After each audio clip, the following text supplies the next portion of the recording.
And I think both of those scenarios are okay.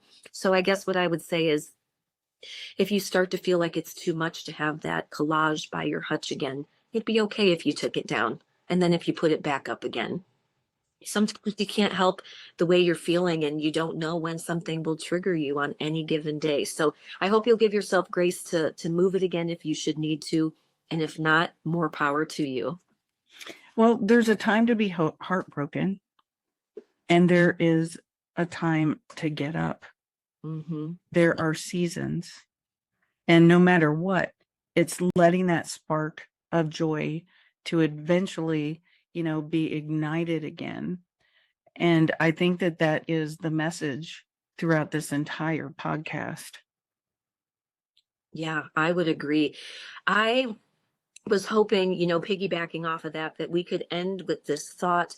Just as winter gives us time and rest to think about our goals or the things that we want to accomplish, I think spring gives us the motivation, the push to act and reach those goals.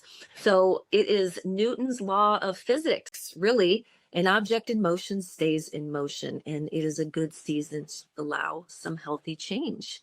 I read that today somewhere, and I summarized it in a nutshell, but I thought it was so perfect for what we were doing today. And then, if I may, I thought that this would be a fitting quote. Part of every misery is, so to speak, the misery's shadow or reflection. The fact that you don't merely suffer, but have to keep on thinking about the fact that you suffer. I not only live each endless day in grief, but live each day thinking about living each day in grief. That was a C.S. Lewis quote. And I read that and I was like, oh, that's a lot to take in. It really is. But live each day thinking about living each day in grief.